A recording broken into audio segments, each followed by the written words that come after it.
Hey there, everybody. This is Adam Zundel for FightingFalcons.com, and thanks for being with us once again for another edition of Falcon Chat. Today we have rising junior and one of the top defensive players in the West Virginia Conference, Dewey McDonald, a free safety who's been a two-time first-team all-conference selection for the Falcons, and this past year also was a second-team all-region academic selection. So here's our conversation with Dewey McDonald.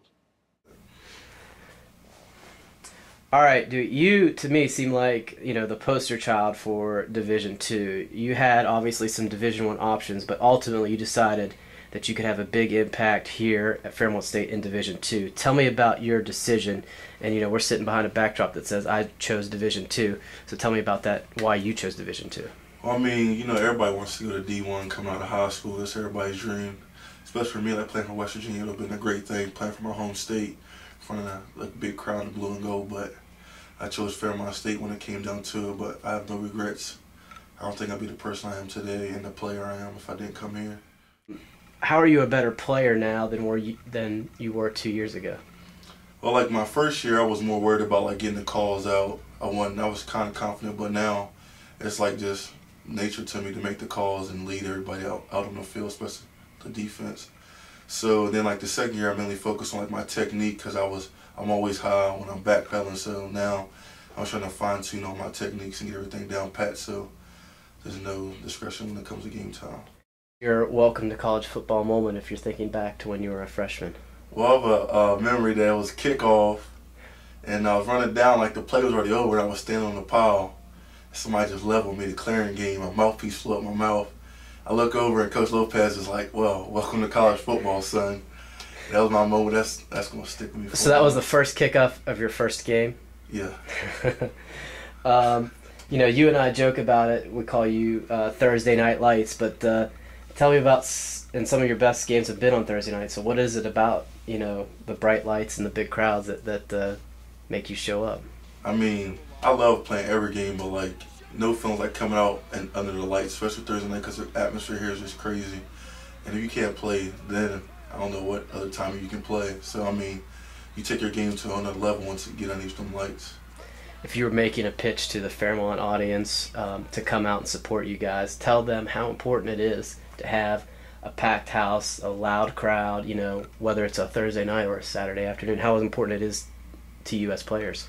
I mean, it's really important because if you come on the field and nobody there, you're like, man, we have no support. I mean, when it comes down to it, you have each other in the team anyway in the locker room, but having that extra support outside the locker room that helps, that's just more bonus to us to come out with more motivation for us to play harder. Obviously, when I talked to Greg, we talked a little bit about you. Now let's get your side of it, and tell me about your guys' partnership with him on and off the field. I mean, basically, we know we got each other's back no matter what, on and off the field. Like, he's like my big brother, but now I think I'm past him a little bit. So how so? How have you passed him?